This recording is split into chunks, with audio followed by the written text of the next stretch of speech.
Welcome, everybody. I'm Megan Torrey, the CEO of the World Affairs Council of Connecticut, and welcome to our Foreign Policy Town Hall with Senator Chris Murphy. Thank you, everyone, for joining us today. This is a national conversation with attendees from over 200 cities across the nation, from Anchorage, Alaska to Annapolis, from Farmington, Connecticut to Dallas-Fort Worth.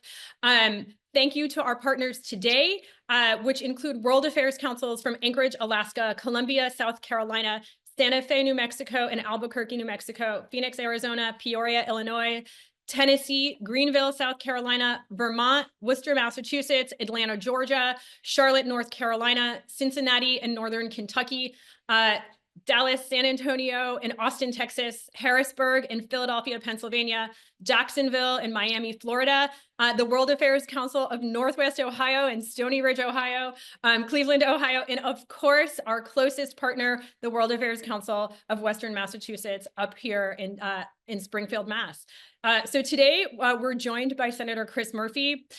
Senator Murphy is a member of the Foreign Relations Committee, the Health, Education, Labor, and Pensions Committee, and the Appropriations Committee. Senator, thank you for joining us today. Getting my audio going. Thanks for having me. We're so happy to have you here today. Today, we're going to do a town hall style event. All of the questions that we asked are ones that the audience have sent in. And I also want to keep the questions going throughout the conversation. So anyone out there, please make use of the Q&A button. Keep your questions brief and let us know your name and where you're coming from today. So let's get started. I know we have a very large audience.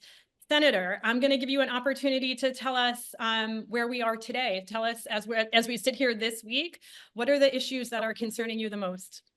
Megan, thanks a lot for having me today, and thanks to you and all the leadership of the World Affairs Council in Connecticut. Obviously, I'm excited to talk to everybody, but most excited to talk to the nutmeggers who are on the call today. You guys do just such a wonderful job of not only exposing people in our state to the world and to help us understand how we are politically, economically, culturally, democratically integrated with the globe. But you also create connections between people at a time when folks are finding it a little bit harder to find those connections. The World Affairs Council helps to do that. So thank you very much for all that you do for our state and for the country, and thanks for including me in this event today.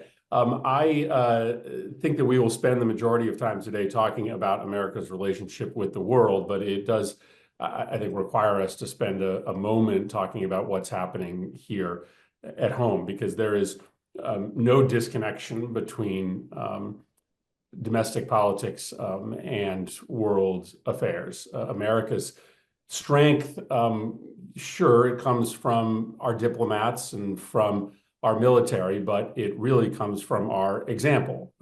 America's decision to perfect a multicultural, multi-ethnic, multiracial democracy, the longest form of civilization like that in the history of the world, is really what gives us our power. So when we are in conflict at home, when our democracy is suffering, then our example suffers and our power suffers.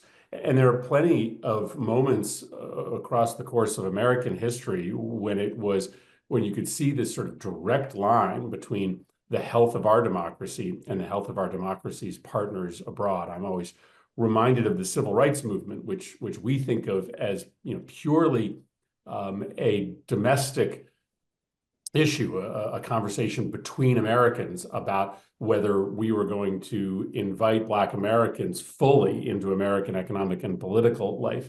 But it was an international moment as well, when other people who were either in quasi-democracies, liberal democracies, or autocracies saw Black Americans standing up and fighting for their rights. It put wind under their wings. The Polish Solidarity movement talks openly about its roots existing in and through its connection to the civil rights movement. The anti-apartheid movement in South Africa clearly has its roots tied to and connected to the American civil rights movement. And so There is no way to de-link what's happening here to the rest of the world, and what's happening here is deeply, deeply troubling. It's not a coincidence that President Trump is going after journalism, higher education, and the legal profession. For those of us that have surveyed how democracies around the world have fallen, or how democracies around the world have, become democracies in name only, it is because those three institutions become so weak, such that they cannot meaningfully stand up for the rule of law, tell a story of objective reality about what's happening in the country, or serve the political opposition when it comes to election time. I don't think America is going to stop having elections, but if the Trump administration is successful in its attacks on the rule of law, its attacks on journalism, its attacks on higher education, its attacks on the legal profession, and its attacks on the opposition party infrastructure, then you could simply live in a world where we have elections, but like in Turkey or Hungary or Serbia, the opposition party is never strong enough to win, and in fact is deliberately kept so weak, just weak enough that they can never win. Now, that's not the moment we exist in today. That is our choice as a nation as to whether we decide to allow for the rule of law to be damaged to the extent that we can't have free elections, but we have to acknowledge that the moment is dire. So I do want to give that context, and I'm happy to talk more about the broad domestic crisis we face. But we are also watching America withdraw from the world, and like in the first Trump administration, treat our adversaries and enemies like friends, and treat our allies and friends like enemies. China is absolutely delighting right now. If they could have written a script for the first 3 months of the Trump administration, this is the script that they would write. The elimination of USAID, America's smart power operations abroad, is an absolute gift to China and to Russia and to non-state terrorist actors, because China's strength, its power, right now really doesn't come from its military. It's growing its military. It's becoming more significant, and it will rival the power of the United States military at some point. But today their power comes through their soft power, primarily through their economic development engagement around the world. And it's USAID primarily that contests China's soft power. And so when USAID is gone, China is often the only player in many of these developing nations that have tremendous national security interests for the United States.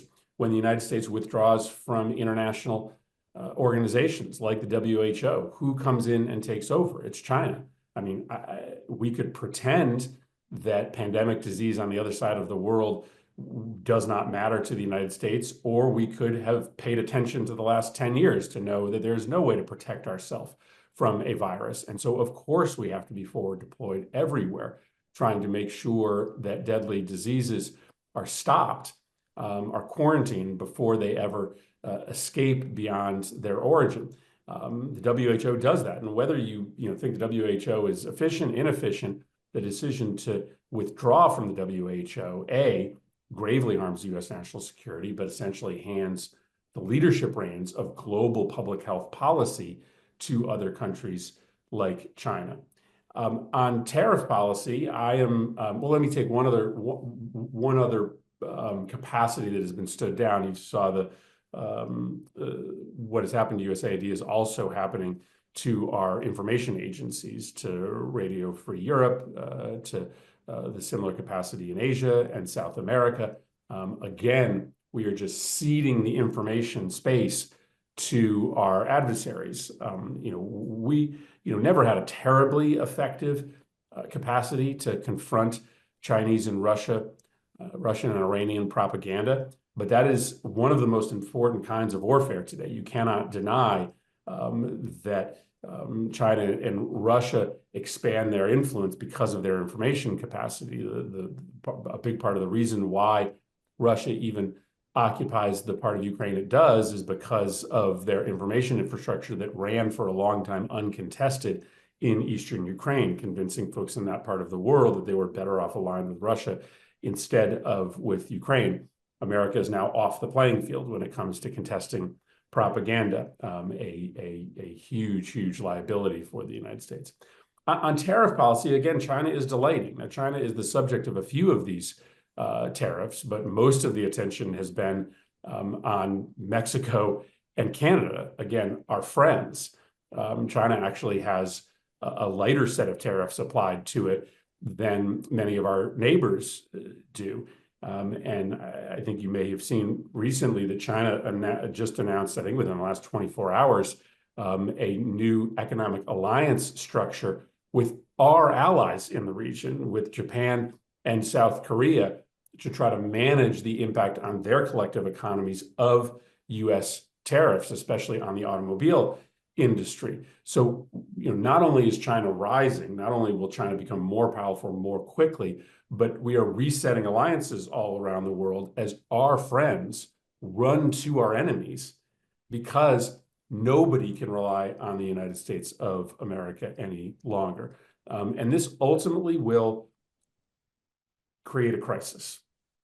At some point, China's rise will happen so fast that it will have a direct economic consequence for the United States if, for instance, they were to grab control of the lanes of sea navigation, or were they to expedite, as I think they will, their plans to invade or occupy Taiwan. As our capacity to try to prevent global instability diminishes, global instability will more quickly turn into global conflict, and that global conflict impacts the United States.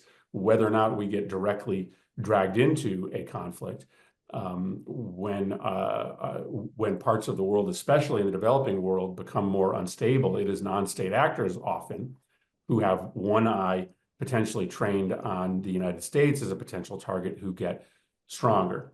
So this is a very difficult, very cataclysmic moment for U.S. foreign policy. And I wish I could tell you that my Republican colleagues in the Senate, many of which do believe in a strong American presence in the world, many of which who do believe in USAID functionality and Radio Free Europe, we're going to save the day. But it does not appear that they are. Right now, it appears that they are willing to occasionally complain about the assault on U.S. smart power in the world, but they're not actually willing to use the power of the purse or their power as the majority party in Congress to force President Trump to reverse course. A final word on Ukraine.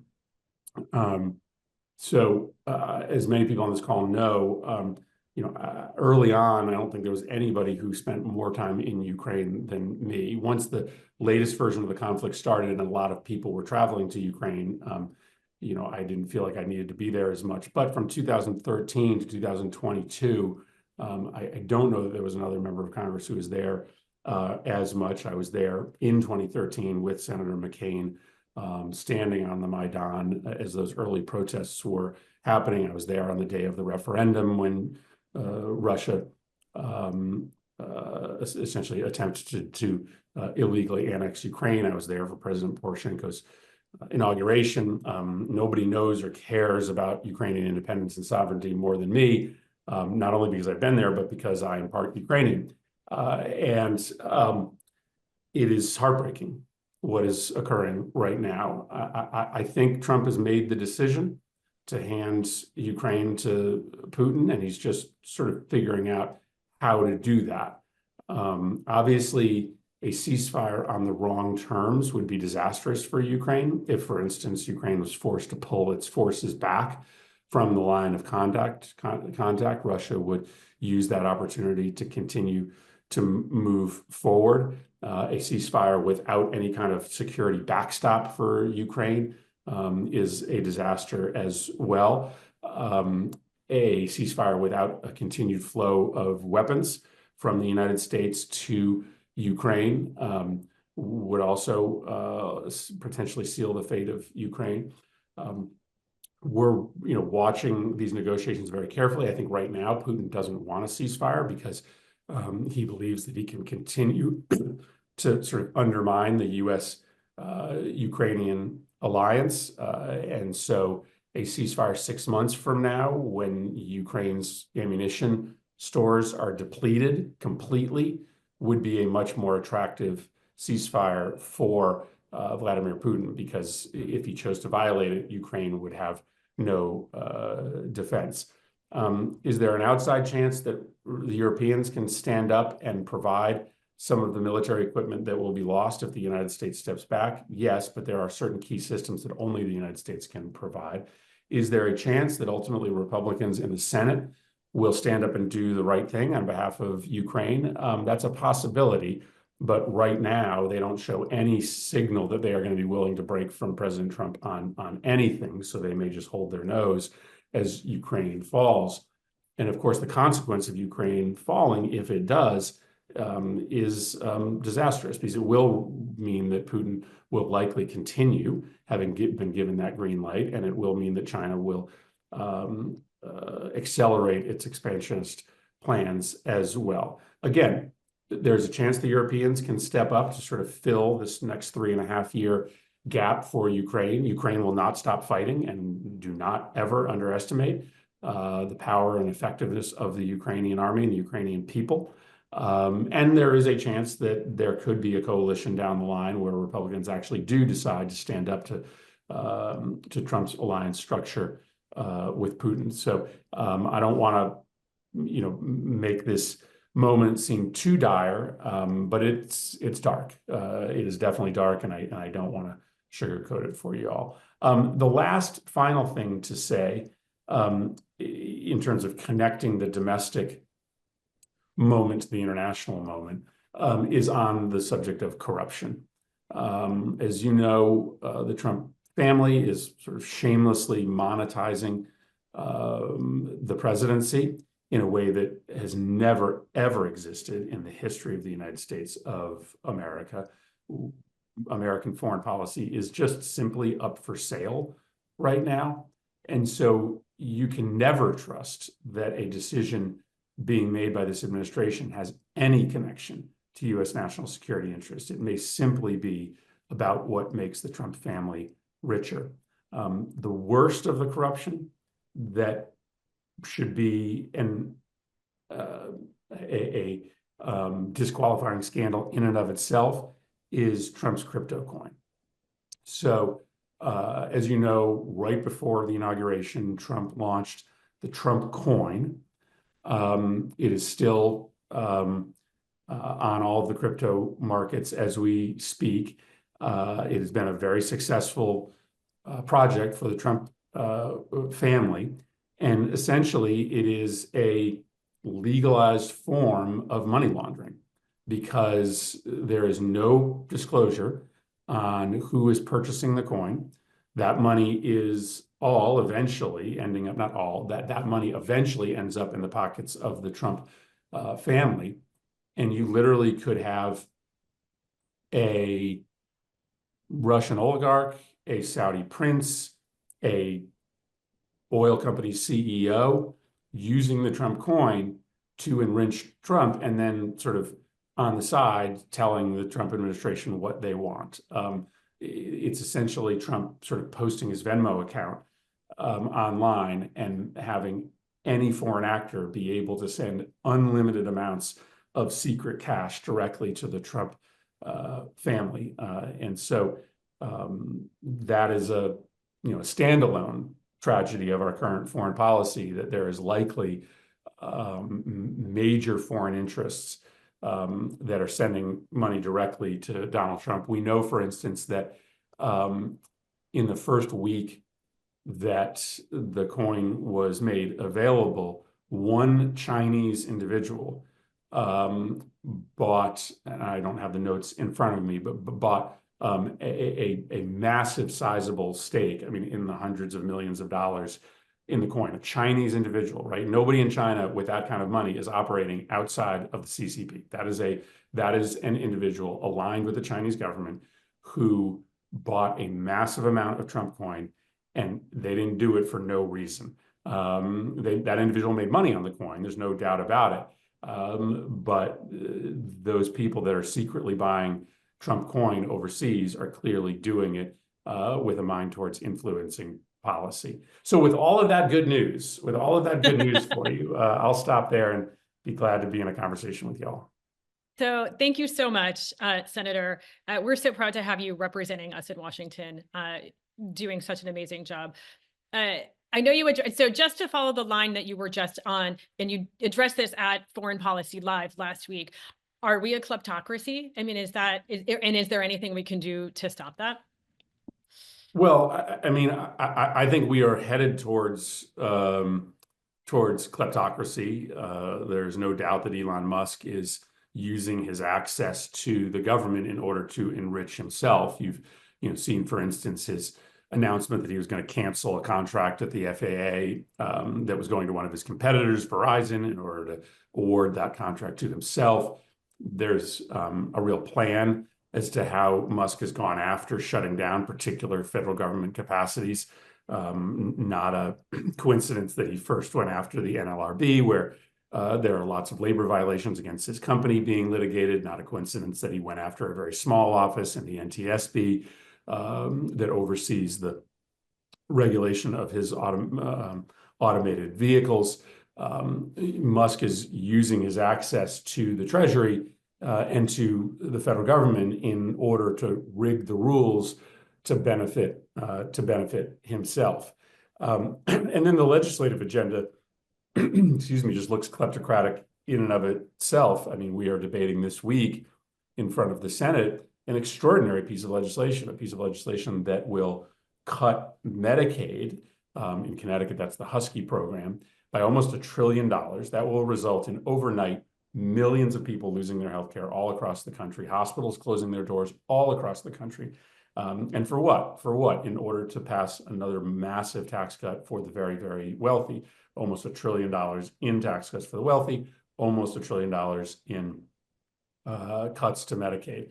Now, while that may not be traditional kleptocracy because it's going to be a piece of democratically passed legislation, the agenda is all the same, which is just padding the pockets of the folks who are very, very rich.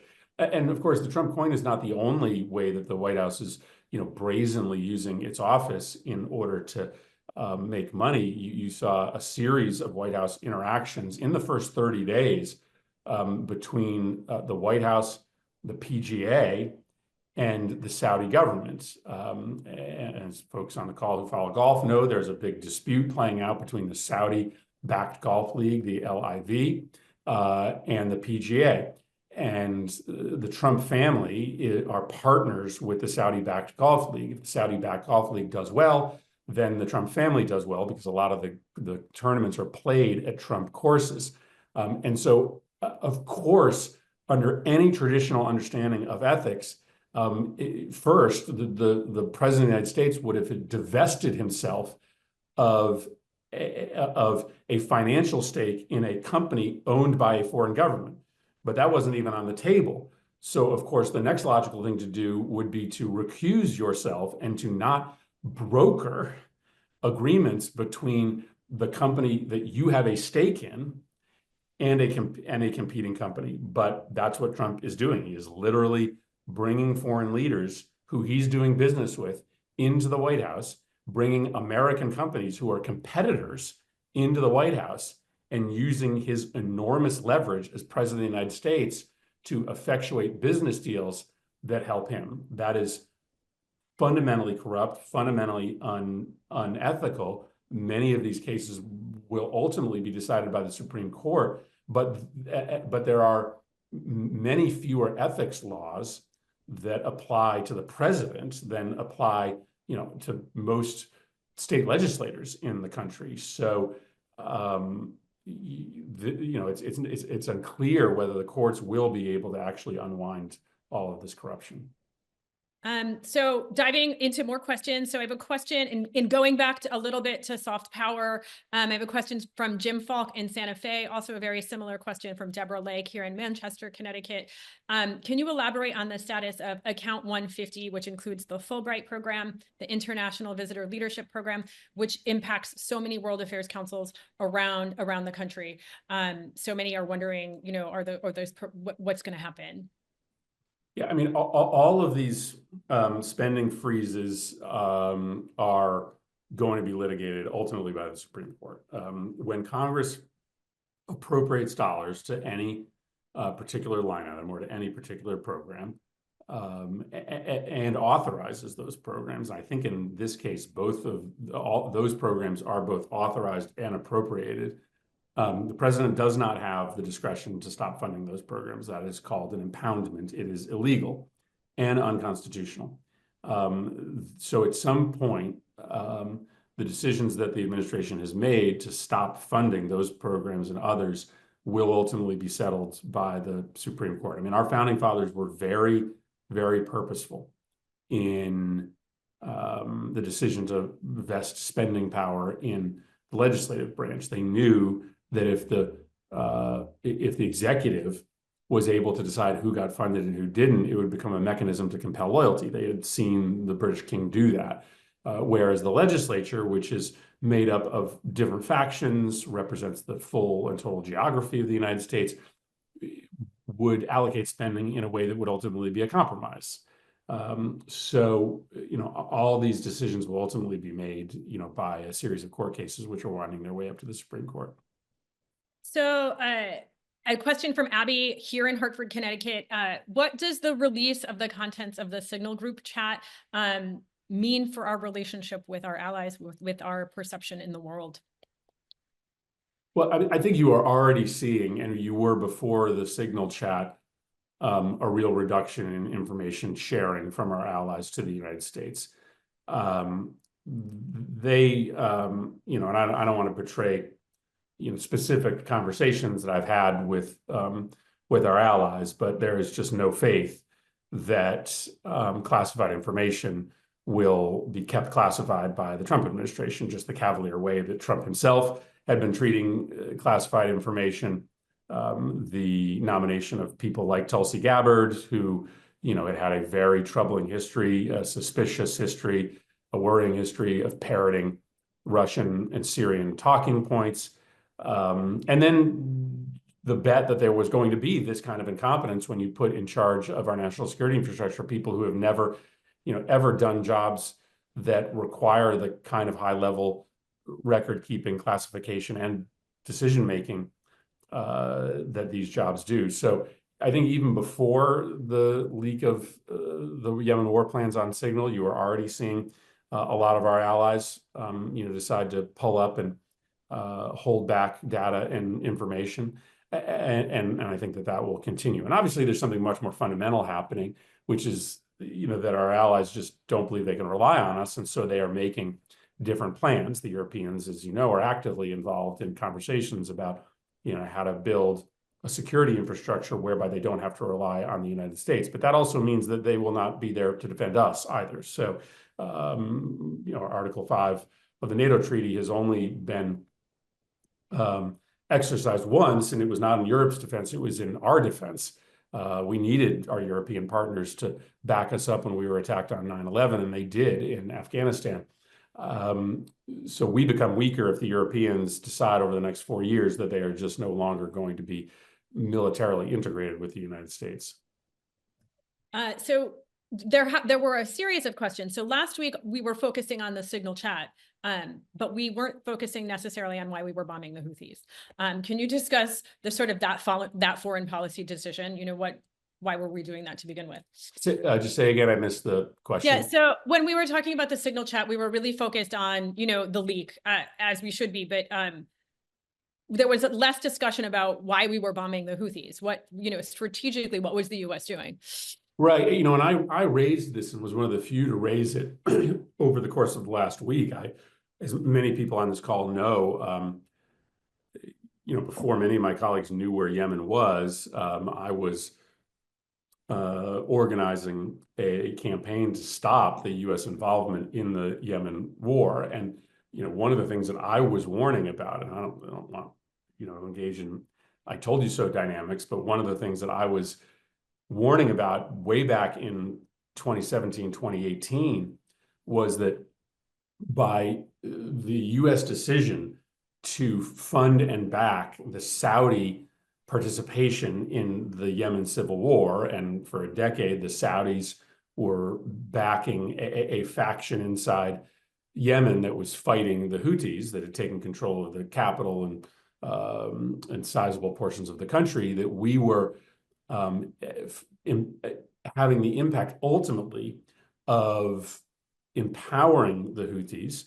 because the Saudis really weren't in a capacity to win that war. So as the war continued, the Houthis just got more effective and lethal, but also to deepen the alliance structure between the Iranians and the Houthis. At the outset, the Iranians and the Houthis, they knew each other. They were strange bedfellows, but the Houthis were not a proxy of Iran.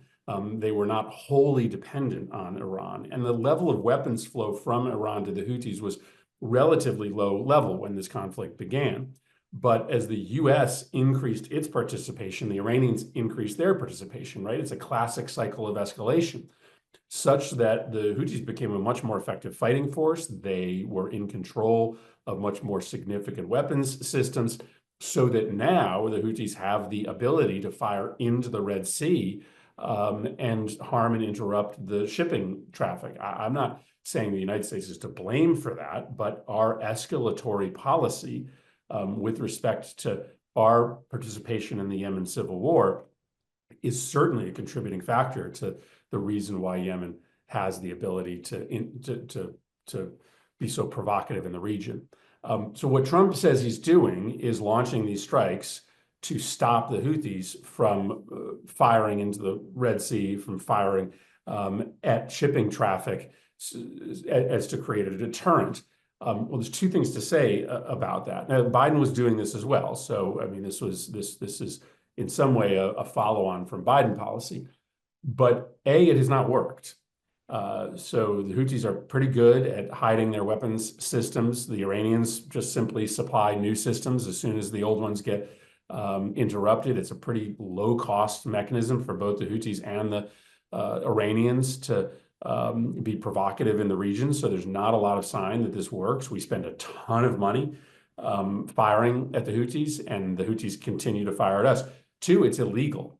It's illegal. And at a moment when the executive branch is commandeering so much power illegally, it is beyond me why Congress isn't stepping in and saying, no, you cannot launch ongoing military operations against Yemen without a war authorization. The president doesn't have the power to do this. When Obama wanted to do something like this in Syria, when he wanted to go in and do some surgical strikes after Assad's use of chemical weapons on his own people, he stopped himself and said, no, I don't have the authority to do that. I'm going to come to Congress. Biden didn't have the authority to do this. Trump doesn't have the authority to do this. And at some point, Congress has to step up and reset the balance of power on foreign policy making, because the Constitution, again, is very deliberate in saying a president cannot conduct ongoing military activity overseas without the consent of Congress, because once again, the founding fathers thought that it would essentially facilitate a slide away from democracy if the president had unilateral war-making authority like the King of Britain had. We have a lot of questions on the U.S. relationship with its allies. And I have a question from Dean Murphy from Wethersfield, Connecticut. He wants to know my foreign policy question for you. The president seems to naively believe that the U.S. can take ownership of Greenland without the rest of the world noticing. If somehow we were to do so, what do you believe would be the response from our NATO allies, and more importantly, from Vladimir Putin? Well, now I feel really bad because like I'm very busy and I'm not always great at, giving full, complete responses to my relatives when they text. So my Uncle Dean now has to, get in contact with me through the World Affairs Council. So hello, Uncle Dean. But it is a good question. As a former high school teacher, always has good questions. So I think that this whole bit on Greenland, in addition to the whole bit on Panama, is just an effort to distract a very gullible media away from the central storylines. So it is not a coincidence that J.D. Vance went up there and took a very expensive taxpayer-funded trip to Greenland right as the signal scandal was erupting. If you remember, some of the early stuff on Greenland and Panama happened right after Elon Musk was granted access to the Department of Treasury, and the country was exploding in outrage over the fact that Elon Musk had access to our personal data. Maybe I'll look back a year from now and we have, several brigades in Greenland fighting against the European Union in a new world war and kick myself. But for the time being, I think that none of this is real. This is just an attempt to try to distract the conversation when folks, get wise to what the president is doing domestically, which I said earlier is essentially stealing from the American people in order to pad the pockets of himself and his rich friends. Let's talk a little bit about Canada. It may be a very similar answer, but let's see. So last Thursday, Canadian Prime Minister Carney said that the old relationship Canada had with the United States, based on deep integration of our economies and tight security and military cooperation, is now over. Can you address the impact of tariffs on Canada and specifically the changing nature of the U.S.-Canada relationship? Yeah, listen, I have always believed that there is a role for tariffs in American economic security policy. I actually agree, not with Trump, because I don't think he's doing this, but I agree with the general idea that the United States has become much weaker as we have let key industries completely leave the United States and be captured often by our adversaries. I just don't think in today's day and age, you can't make key products, for instance, like batteries or automobiles or solar technology in countries that you don't have a deep, enduring alliance structure with. So, but you've got to use tariffs thoughtfully, meaning they've got to be integrated with domestic industrial policy. You can't rebuild a domestic industry by tariff alone. You also have to have some incentive structures in place to start building all of those factories that you lost. So tariffs as part of an integrated industrial policy makes sense, but that's not what Trump is doing. Trump's tariffs sort of appear and disappear by the day. They are not integrated to a domestic industrial policy. There are no subsidies that are going to help stand up a domestic industry in its place.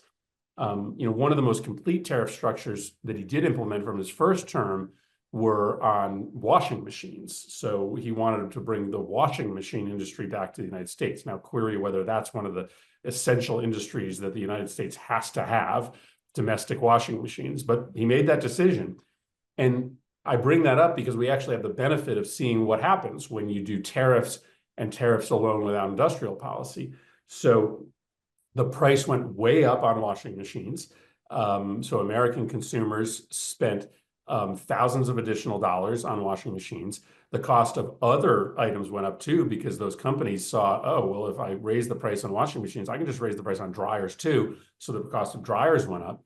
And because there was no thoughtful industrial policy, the jobs didn't come.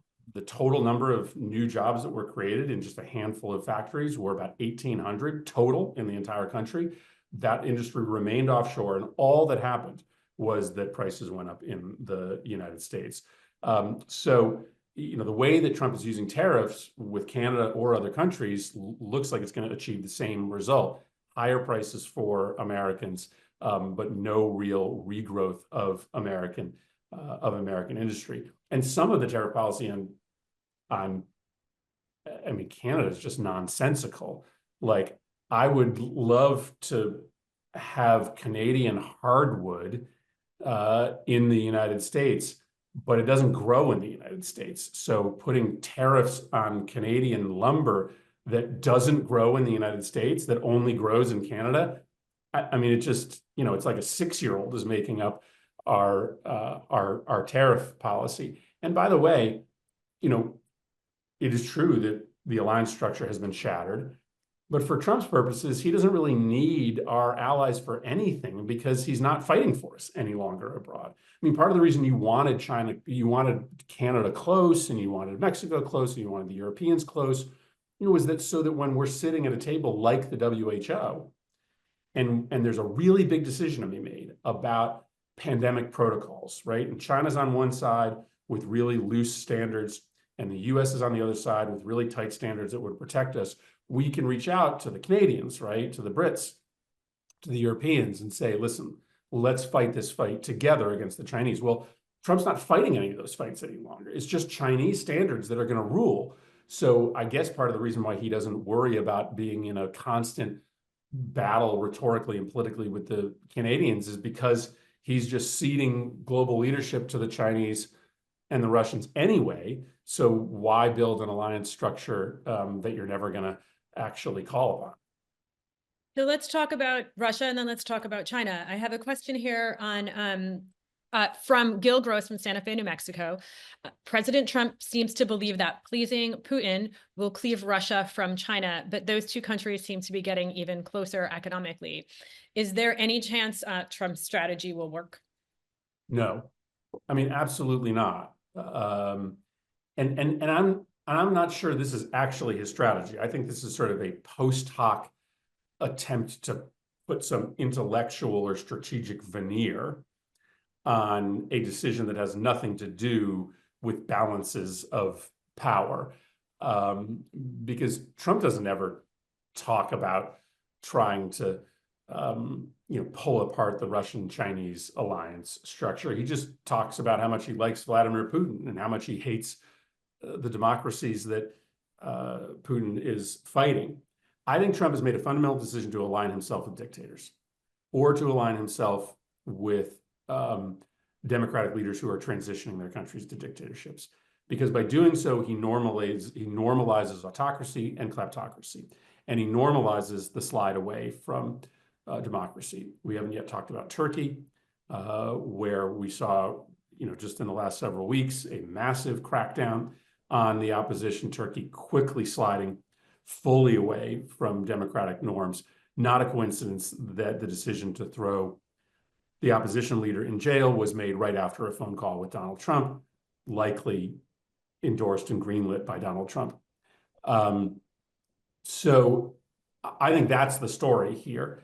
And I just think it's a fool's errand to believe that Russia would ever, or would be even able ever, to pull itself away from China. Russia right now is a client state of China.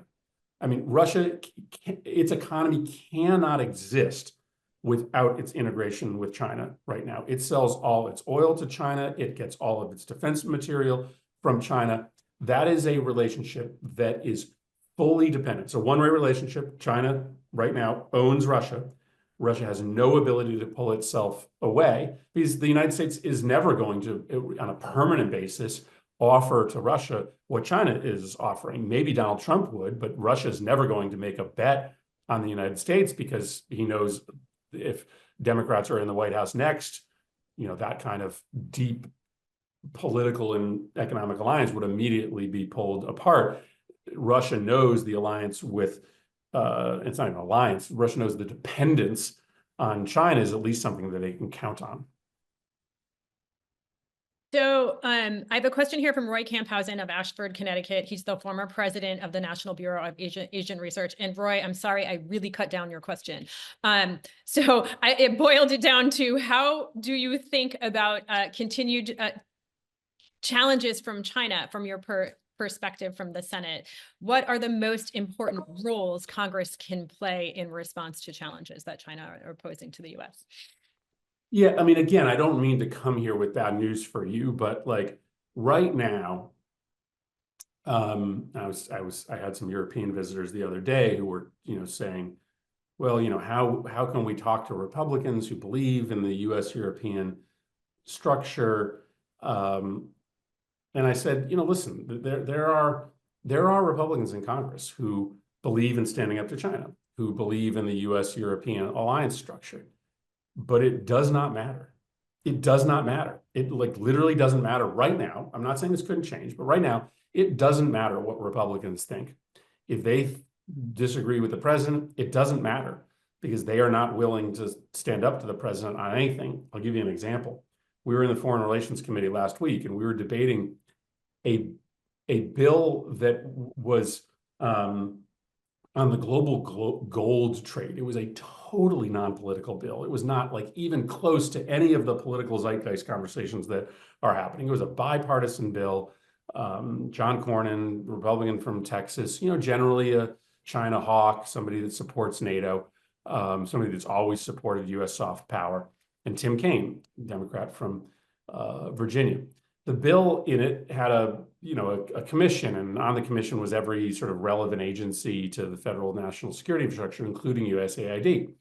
And Republicans offered an amendment to strip out of the bill any mention of USAID, right? Because they are under instructions from President Trump right now to erase USAID from existence. This amendment would have never gotten more than Rand Paul might have voted for that amendment last Congress. But not a single other Republican would have voted for an amendment to just erase any mention from USAID from a bill. That amendment got universal Republican support. John Cornyn, the sponsor of the bill, voted to strip out the mention of USAID from the bill. The bill then lost all its Democratic support after that. Just a sign that this party has just been transformed over the past 6 months. So it's going to be very hard to build together any meaningful bipartisan work on China. And of course, the clock is ticking, right? I mean, I'm going to stay working on this. I'm going to try to pull Republicans apart. We're going to try to rebuild some of the infrastructure we lost. Maybe we can find some agreement. If we can't, on USAID, on DFC, the Development Finance Corporation. That's our sort of primary international economic development financing vehicle. They primarily make loans and investments. They actually make money for the Treasury. They're not actually expending taxpayer dollars. Maybe we can find some room to increase their capacity, because in the next 4 years, China may be able to get such a head start on us. And they already have a head start. They will increase their lead, put it that way, on the United States when it comes to capturing the sort of piping of the global economy. I'm talking about port infrastructure, critical minerals, supply chains, 5G, 6G infrastructure, that it may be too late to be unwound. So one of the ways that we'll try to build some cross-party collaboration is around the parts of the smart power infrastructure that Trump hasn't yet discovered, like American international economic development financing. So I want to make sure I get this question in. It is from Ms. Dillon's 10th grade class at Miss Porter's school in Connecticut. Oh, great. Senator, with the dismantling of federal institutions, especially USAID, and the changing American approach abroad, should and can young people still plan and look forward to careers in government and foreign service? Oh, good question. And that answer is easy. Yes. Yes. Listen, you have to view this fight as one of many definitional fights that we have had over the course of American history. We have made decisions over and over again as to whether we are going to integrate with the world or withdraw from the world. There have been incredibly powerful movements, probably none more powerful than this movement. But there have been previous movements that argue that the United States should just close up shop, that we shouldn't care about the rest of the world. Now, arguably, that was a more defensible thing to believe 100 years ago, when the world was not completely and totally economically integrated, in a world where information didn't move at the speed of light from one side of the world to the other in an instant. Listen, I, as you know, have been a critic of sort of the foreign policy consensus in America over the past 50 years. I have thought that we were, far too quick to try to influence political realities abroad with military might. I think we made a big mistake by believing that China was going to fairly integrate itself into the global economic order. We should have been much more protectionist of US industry. We should have been much less trusting that China was going to play by the rules of the global economy. We've made lots of mistakes, but what we should be doing is correcting for those mistakes, not erasing America's presence in the world.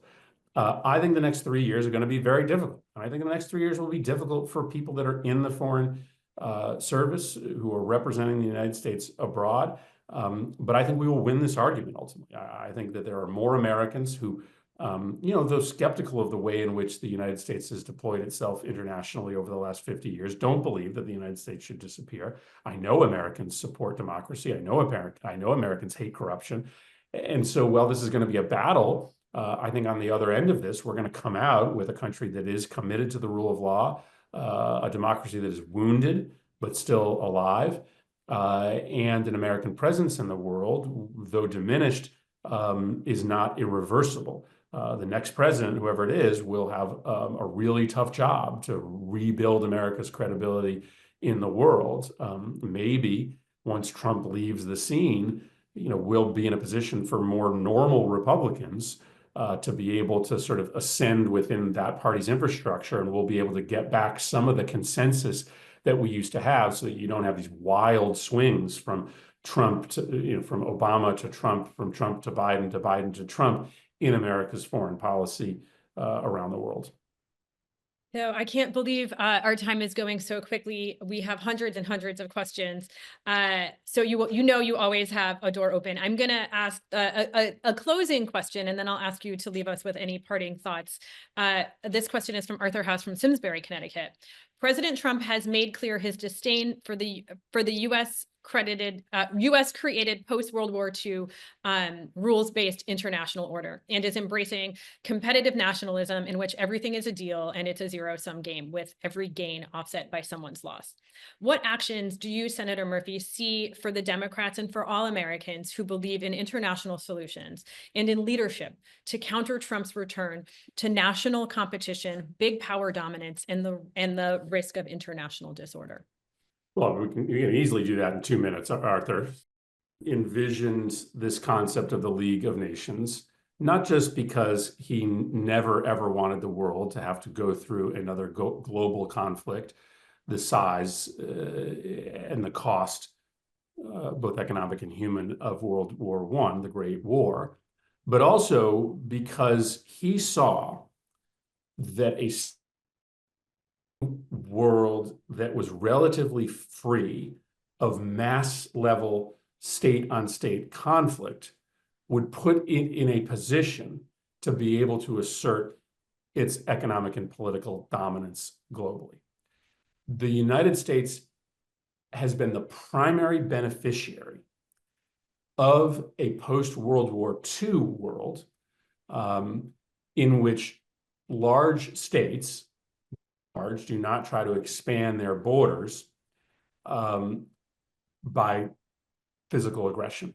That world has allowed the United States to grow its economy such that it is the most powerful in the world.